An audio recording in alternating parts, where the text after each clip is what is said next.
نحمده ونصلي على رسوله الكريم أما بعد فأعوذ بالله من الشيطان الرجيم بسم الله الرحمن الرحيم ولله على الناس حج البيت من استطاع إليه سبيلا آمنت بالله صدق الله مولانا العظيم وصدق رسوله النبي الكريم ونحن على ذلك من الشاهدين والشاكرين والحمد للہ رب العالمین۔ میرے محترم بزرگوں، بھائیوں اور دوستوں، حج بیت اللہ سے متعلق بیان کا سلسلہ آپ کے سامنے چل رہا ہے۔ آج بھی دیکھیں اسی عنوان کو سامنے رکھ کر میں کچھ مزید فائدے کی باتیں آپ کے سامنے رکھوں گا۔ بسا اللہ رب العزت سے دعا فرما دے کہ صحیح صحیح باتیں میری زبان سے کہلوا دے اور ہم سبھی کے لیے ان باتوں کو کارآمد اور نفع بخش بنا دے۔ دیکھیں اللہ رب العزت کا ارشاد ہے وَلِلَّهِ عَلَى النَّاسِ حِجُّ الْبَيْتِ مَنِ اسْتَطَاعَ إِلَيْهِ سَبِيلًا، کہ اللہ رب العزت کی رضا کی خاطر لوگوں کے اوپر واجب ہے کہ جو بندہ بیت اللہ تک جانے کی استطاعت، طاقت اور قدرت رکھتا ہو وہ حج بیت اللہ ضرور کرے۔ اور میں نے آپ کو بتایا تھا کہ حج جو ہے وہ اسلام کے ارکان میں سے ایک اہم رکن ہے، اور اللہ رب العزت نے ہر صاحب استطاعت پر عمر بھر میں ایک مرتبہ حج فرض قرار دیا، اور جب یہ حج فرض ہو جائے تو اب حکم یہ ہے کہ جلدی سے جلدی اس فریضے کو ادا کیا جائے۔ بلا وجہ حج کو مؤخر کرنا درست ہے، کیونکہ انسان کی موت اور زندگی کا کوئی بھروسہ نہیں، آج ہے کل نہیں۔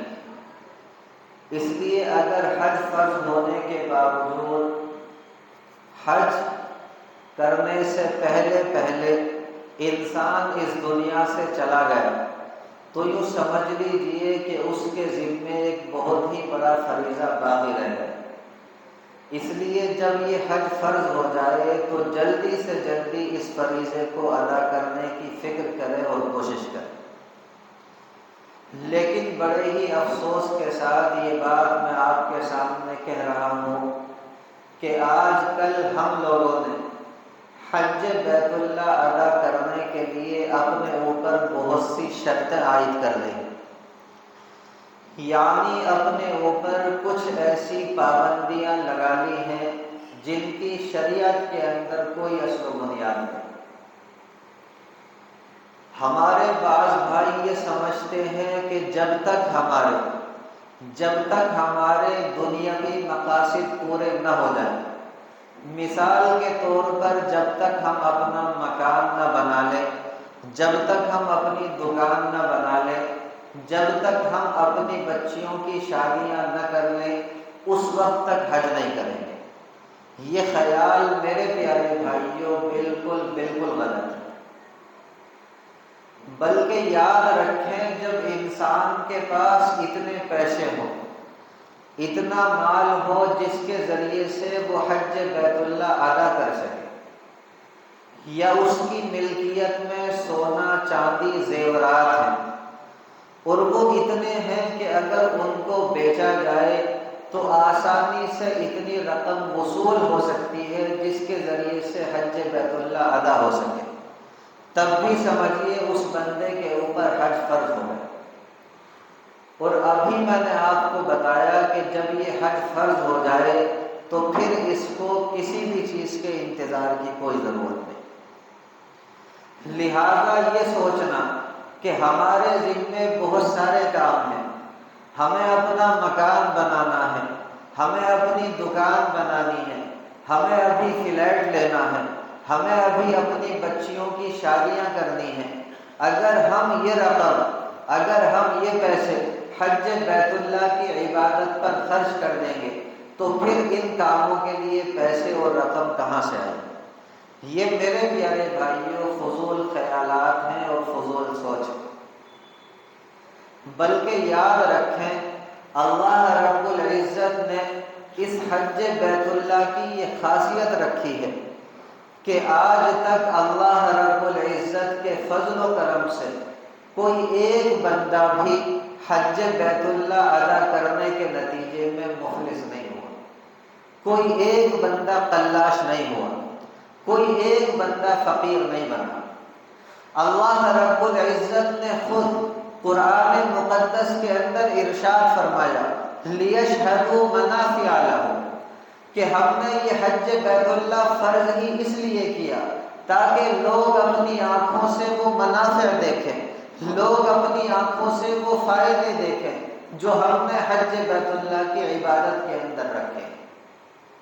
اور حج بیت اللہ کی عبادت کے اندر بے شمار فائدے جن کا احاطہ کرنا مشکل ہی نہیں، ناممکن ہے۔ انہی فائدوں میں سے میرے پیارے بھائیوں ایک فائدہ یہ بھی ہے کہ حج کی برکت سے اللہ رب العزت ہماری روزی کے اندر برکت پیدا کرتا ہے۔ آپ دیکھیں حج بیت اللہ کا سلسلہ ہزاروں سال سے جاری و ساری اور انشاءاللہ آگے بھی جاری رہے گا، لیکن آج تک کوئی ایک بندہ آپ کو ایسا نہیں ملے گا جو یہ کہے کہ مولانا میں نے اپنے پیسے حج کی عبادت کے اوپر خرچ کر دیے تھے، آج میں اسی کے نتیجے میں مفلس ہو گیا، قلاش اور فقیر ہو گیا۔ کوئی ایک بندہ آپ کو ایسا نہیں ملے گا۔ ہاں البتہ ایسے بے شمار افراد ملیں گے، ایسے بے شمار لوگ ملیں گے جو یہ کہیں گے کہ حج بیت اللہ ادا کرنے کی برکت سے اللہ رب العزت نے میری روزی کے اندر برکت پیدا کی، حج بیت اللہ کی برکت سے اللہ رب العزت نے ہماری زندگیاں خوشحال بنا دی، لہذا یہ سوچ کر حج کو مؤخر کرنا، حج کو ٹلاتے رہنا کہ جب تک ہمارے فلاں کام نہیں ہوتے اس وقت تک حج نہیں کریں گے، یہ خیال میرے پیارے بھائیوں درست نہیں۔ اللہ رب العزت ہر مومن کو عمل کی اور سمجھ کی دولت سے مالا مال فرمائے۔ بلکہ دیکھیں اس سے بھی آگے بڑھ کر میں تو یہاں تک کہتا ہوں، علماء کرام نے لکھا ہے، کتابوں کے اندر یہ مسائل موجود ہیں کہ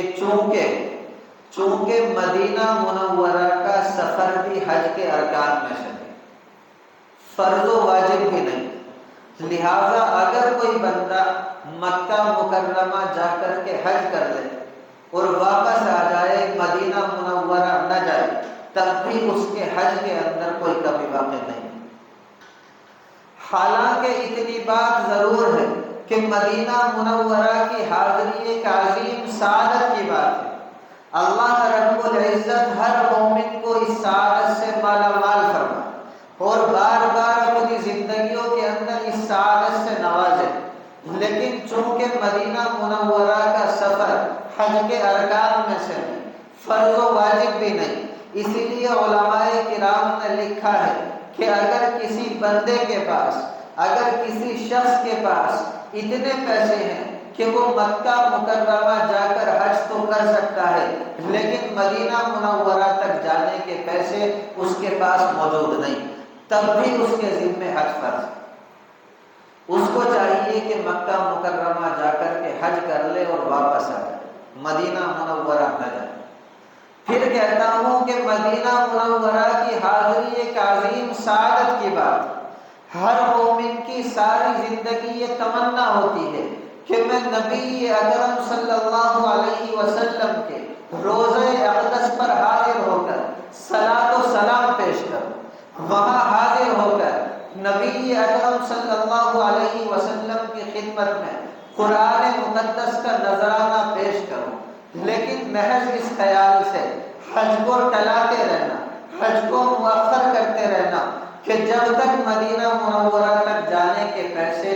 میرے پاس موجود نہیں ہوں گے اس وقت تک حج نہیں کروں گا، یہ خیال بھی میرے پیارے بھائیوں درست نہیں۔ اللہ رب العزت ہر مومن کو عمل کی اور سمجھ کی دولت سے مالا مال فرمائے۔ اسی طرح دیکھیں ہمارے بھائی ایک جگہ خالی آ گیا ہے، ادھر بیٹھ جائیے، آ جانا۔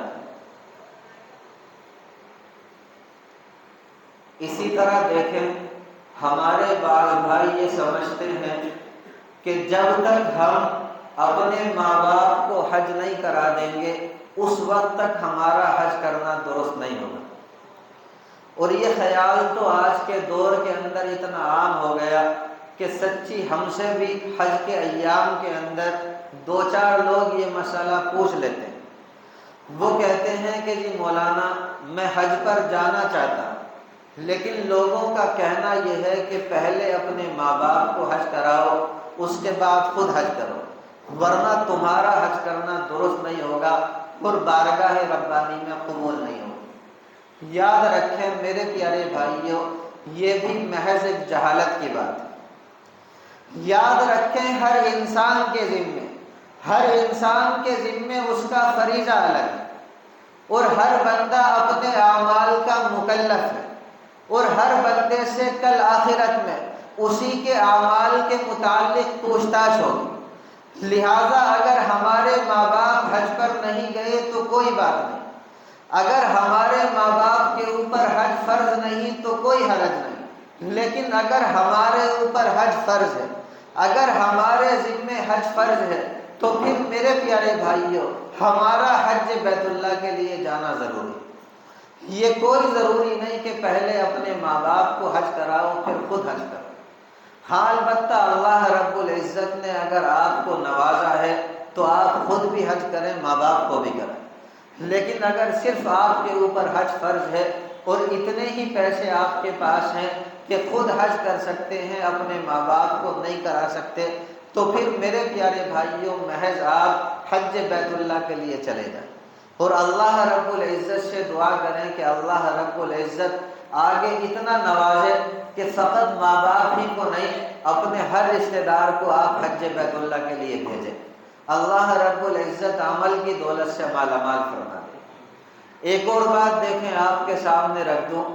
آج ہم میرے پیارے بھائیوں اپنی ذاتی ضروریات کی خاطر، آج ہم اپنے ذاتی کاموں کی خاطر بڑے لمبے لمبے سفر کرتے ہیں۔ ہمارا کوئی بھائی یورپ جا رہا ہے،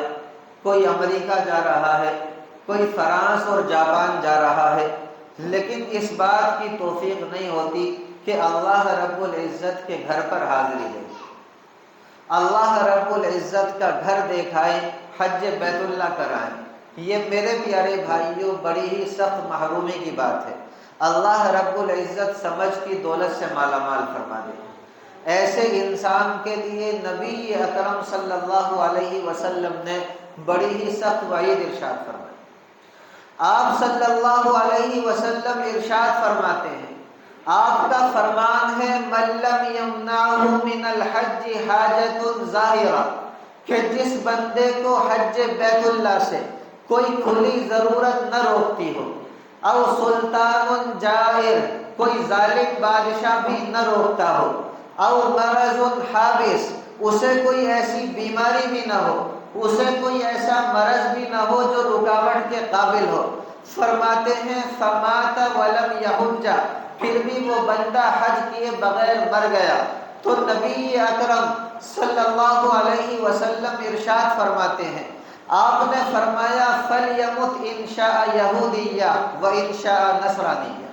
کہ مجھے اس بات کی کوئی پرواہ نہیں کہ وہ بندہ یہودی ہو کر کے مرے چاہے عیسائی ہو کر کے مرے۔ اس لیے کہتا ہوں میرے پیارے بھائیوں کہ یہ معاملہ اتنا معمولی نہیں جتنا ہم سمجھتے ہیں۔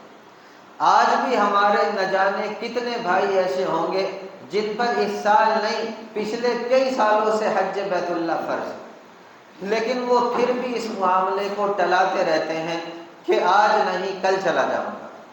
پھر کہتا ہوں میرے پیارے بھائیوں اگر حج فرض ہے تو حج بیت اللہ ادا کرنے کے لیے جانے کی کوشش کریں۔ انسان کی موت اور زندگی کا کوئی بھروسہ نہیں ہوتا۔